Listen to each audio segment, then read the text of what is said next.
it's up to you. When it's 2019, but it feels like 1930.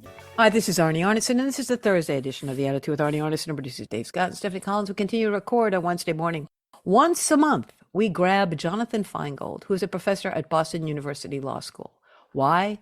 Because it's time for race class. And let me remind you how we first framed it. Legislation restricting the teaching of race and racism in public schools and government entities has spread across the country. In an effort to respond, Boston University law professor Jonathan Feingold and myself, Arnie Arneson, the host of The Attitude, we've been offering Race Class, a once-a-month course conversation where listeners can hear what it's like to approach race and racism from a place of curiosity and history rather than fear and anxiety. And as I was thinking about this is now our third year. Holy moly, Jonathan. In some ways, I feel like it was yesterday that I first met you, and yet time has gone by so fast. There is so much that we have to talk about. And I was mentioning this to my radio audience the other day, because again, there is such a toxic environment about being able to talk about almost anything from a place of curiosity and history rather than fear and anxiety. And the reason I'm even saying this, Jonathan, is that I spoke at Harvard last week and I was at the Kennedy School. They actually read a statement at the beginning of the class where whatever was said in the class would stay in the class and everybody had to turn off their cell phones and nobody could record this and yada, yada, yada. And the reason was that there's an impossibility of having a conversation about Hamas and Gaza and Israel and Bibi and the US. And it has created such a situation that almost everything now feels like you're talking on broken glass. And having been at Harvard in 97 when I was a fellow and now in 2024, the level of fear is in some ways obvious. It's just so shocking. And so as I'm thinking about us doing Race Class, it also is about a level of fear. And what we just heard from Anders Croy, who talks to us about Florida politics, is that a couple of school districts in Florida actually sent permission slips out to parents to find out whether their kids could actually be instructed by someone who was going to talk to them about the history of race because it was Black History Month. They actually sent out a permission slip. Could they learn about Black History Month? Now, I don't know if they do that for St. Patrick's Day, and I don't know if they do that for all the other things, but they sent that out. What does that say about how we are approaching the future and our inability to not only have conversations, but to figure out how to educate our kids so that the future is better than the present? Anyway, having said that, Jonathan, I know you wanted to talk about the left's standard commitment to diversity. And I want to understand what you mean by this commitment to diversity and why you think it's always been doomed to fail. So welcome back to the program, and thank you for doing this for so many years. Thanks, Arnie. I'd love to be here. Glad to be here. My voice is going to sound a little funky because my house has been sick with all sorts of buggy things. And so apologies to you or listeners. Though I guess I've gone on a choir, I would have gone down an octave maybe. Like I'd be like with a different group of singers. Okay. My mom would not be proud that I can't actually use the correct terminology for the different ranges. Right. Baritone, bass, whatever. So well, I want to respond actually. We'll get into today's episode, but I wanted to respond to a couple of things you said.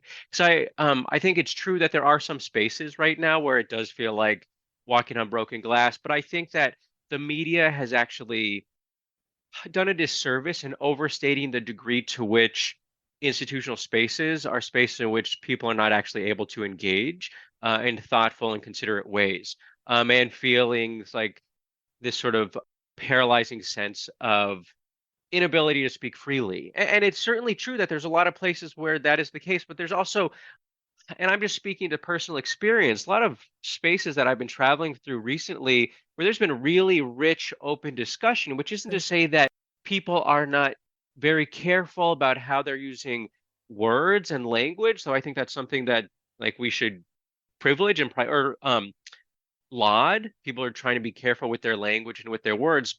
I think that, and Harvard has just almost become a meme in a particular way, which is not to suggest that what you experienced wasn't exactly as you said it, but just not wanting to overread into a particular narrative about speech and discourse on college campuses or otherwise, which of course is very different than what you were describing in Florida, in which you Yeah. have a sort of top-down coordinated effort to delegitimize, to stigmatize basic conversations about racism in the United States, and to create new structures that actually make it more difficult for students to be having conversations that they need to be equipped to be sort of thoughtful participants in this thing that we call the United States.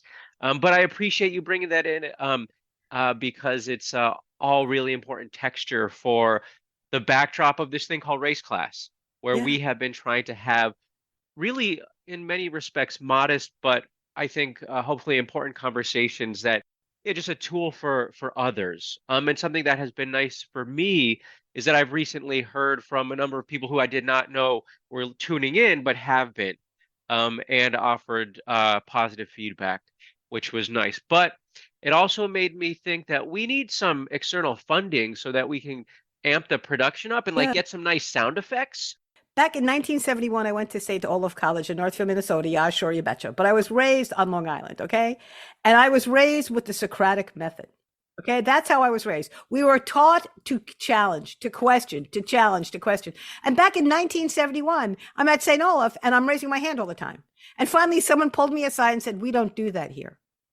I'm like, "What don't you do?" I didn't even know what they were talking about. Okay, so in a lot of ways, too, the concept of teaching where it is curiosity and it is questioning and it isn't top down and it is bring that to me was one of the richest examples of how I was taught as a young child. And I see that in so many ways, teachers are almost afraid of that Q&A. The reason why they want to stick to the worksheet or the script is that therefore they will be safe from attack. And again, I think what we need to do, not only in this class, but recognize that we need to create an atmosphere where we encourage that Q&A. We encourage that questioning. That is not a bad thing. That's a sign of strength.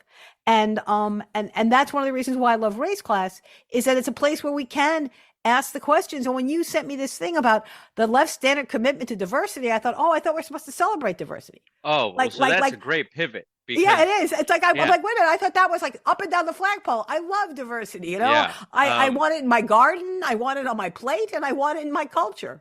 Yeah, so maybe after this, you're a little more ambivalent. Yeah, But exactly. I got to give a shout out to my critical race theory students here at BU. We had Mhm. a speaker in yesterday, Professor Tino Adediran from Fordham Law School. They read closely and carefully and came really well prepared. So I was very proud of that. And what we're going to do today, we never have enough time, but we are going to make some, what I think of as standard moves among sort of critical race theorists that is just insufficiently familiar to most folks.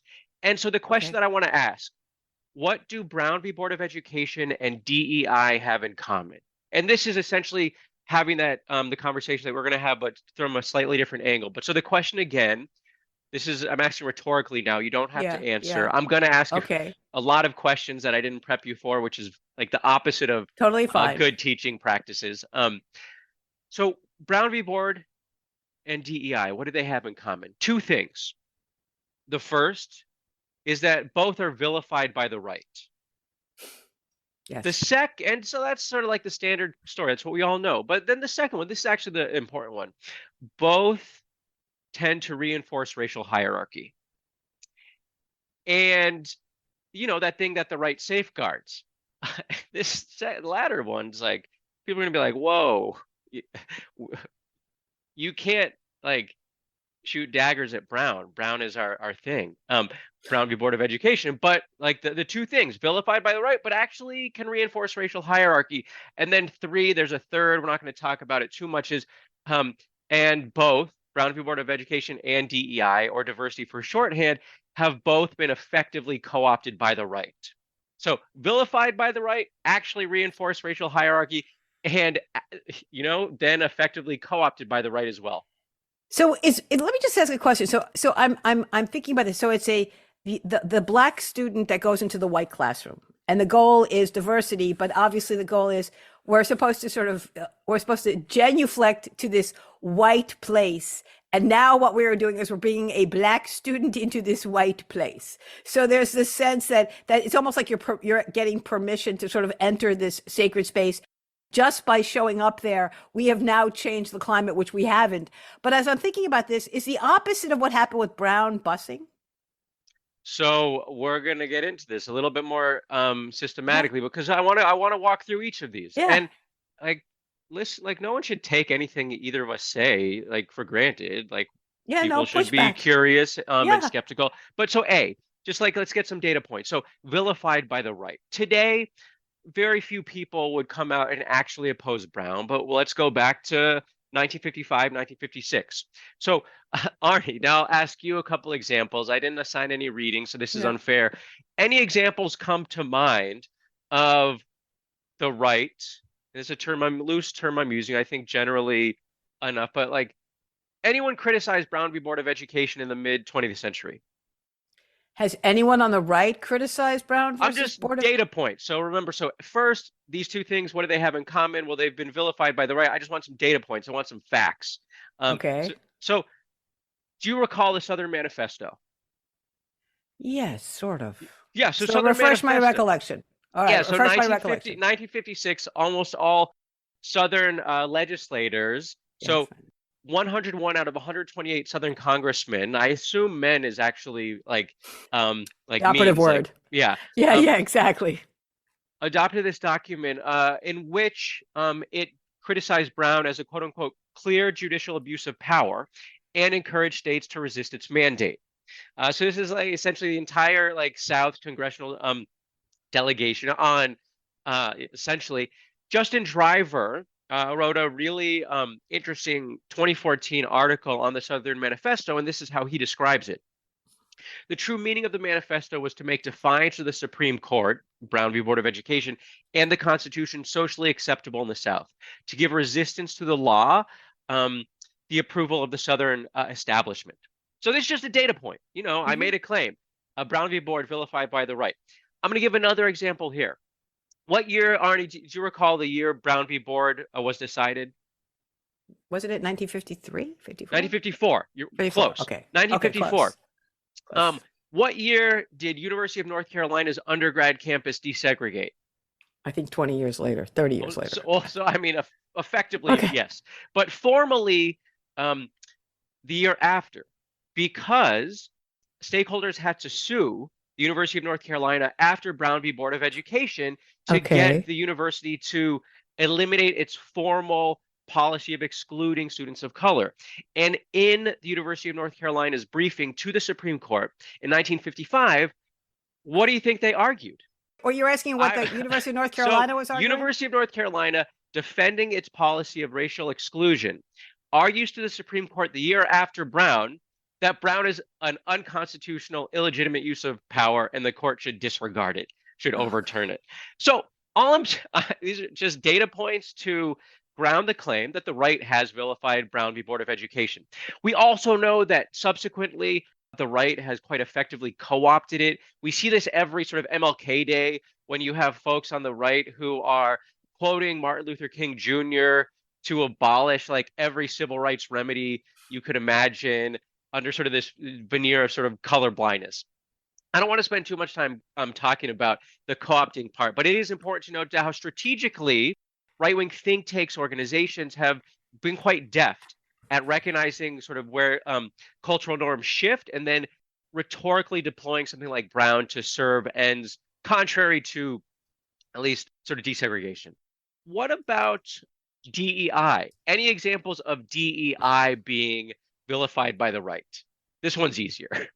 Well, I mean, vilified by the right. You actually, we just saw it in the most recent run for president where what's his name? Dean Phillips had DEI on his website.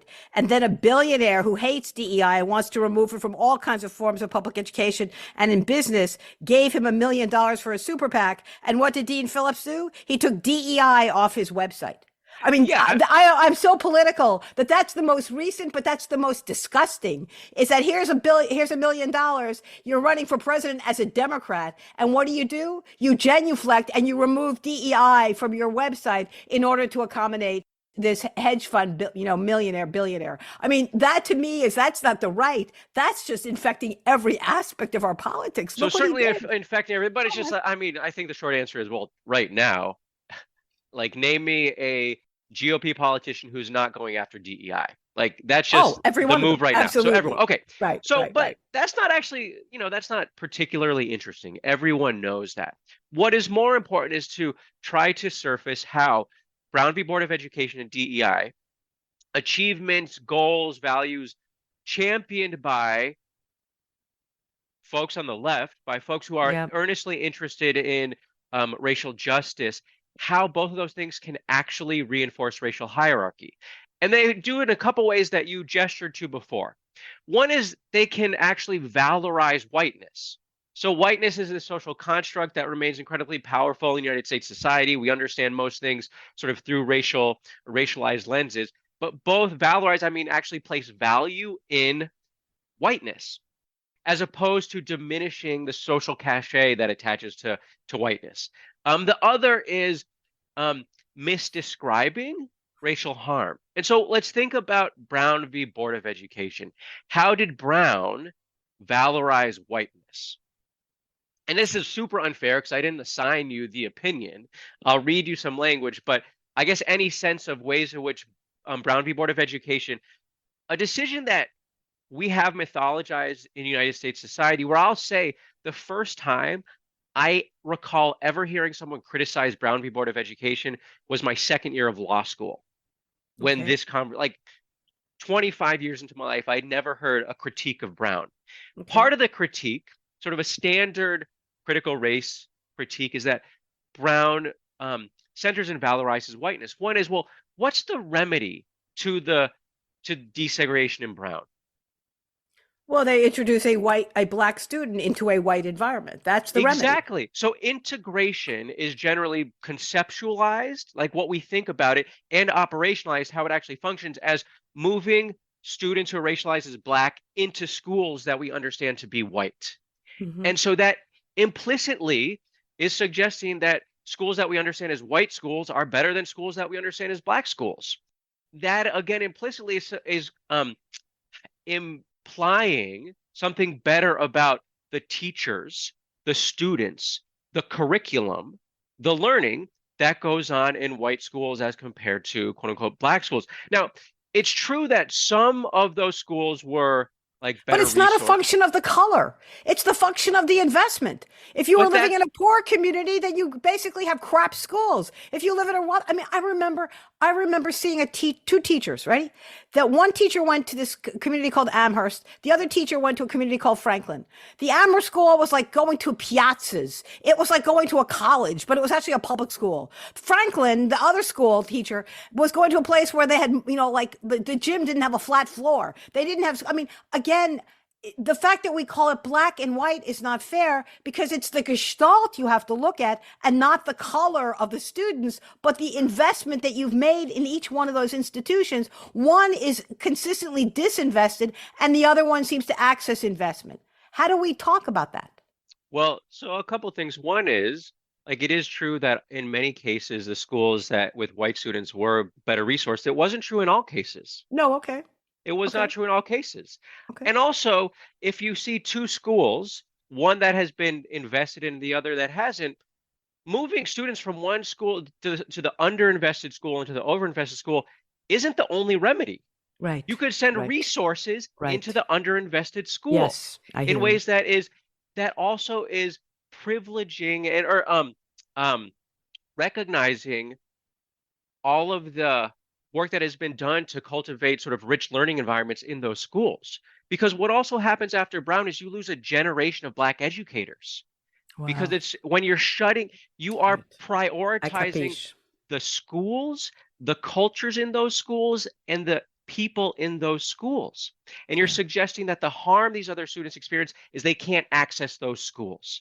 And so what does the Supreme Court say? I'm going to use some anachronistic, sort of insensitive language, but I'm just quoting the Supreme Court right here. Okay. Because what the Supreme Court says the harm is that it makes Black students feel inferior and learn less by that segregation, the exclusion from white schools.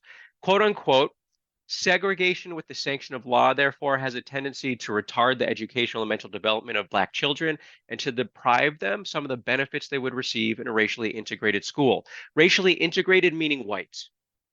Right. Right. I see it. And then if we think about sort of what is the Supreme Court not saying, well, what is the racial harm? I'm sure there's a degree to which like there could be sort of internal feelings of inferiority and like maybe some like less learning, at least in certain cases for sure.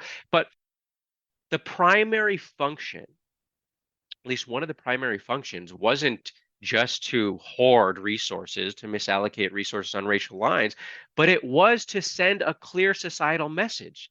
The same message that you send when certain people can't drink at your water fountains, can't sit like at the bus, is that it is to reinforce a myth of white supremacy and to remind everyone that some people can engage in violence with impunity.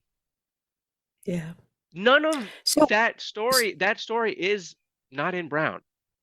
So what do we say? So how do we address it? Is this a class story then? Do we go back to sort of like what Bernie Sanders always says, which is like we need to have an economic conversation, not one that focuses on race or gender, but if we address the economics, the underlying underpinnings of how we ultimately get to success. So what are you saying if diversity is the left standard commitment, but that it was doomed to fail? Give me the language. So what we do don't I have time say? for we only have like 2 more minutes. We don't have to, so but a conversation like today is only meant to help us see that there are things that we mythologize, that we lionize, but actually can function in ways that reproduce a racial order that centers and privileges whiteness. And so what about diversity? How does diversity center white? You'll hear people say like whiteness is the baseline or it's the norm, or and then and I'm not sure if everyone really knows what they're saying when they're saying that, but like, so who is diversity for? If in like a sort of standard, like who is it for? Like, what are the schools that are? It's historically white colleges that are adopting, and part of the message is a standard critical race critique of diversity. And I'm not saying you get rid of it. I'm just saying we have to be thoughtful about how it functions. In a nation that is defined by immigrants, we're not England, we're not Italy. I mean, again, I'm trying to figure out diversity, melting pot, bringing people together. How do we take all these different ethnicities, these different religions? What is the Velcro? What is the terminology? So there's a danger if the way that diversity travels reinforces that understanding of the United States. We're not all immigrants. And people from African continent did not immigrate to the United States. That's right. That's right. Okay. We tend when that they came as chattel. You were imprisoned, you were enslaved. Right. There's not actually a melting pot here. There's degrees to which certain ethnic groups historically become racialized as white. But I wanted to say one last thing. We only have 1 minute. You will and this is like the worst. Okay. No one, I'm just asking, like, please no one ever do this again. Okay. Have you ever heard someone say, Arnie, we want to hire more quote unquote diverse candidates? Of course. I mean, they used me as the example. I was the poster child for diversity. Trust me. And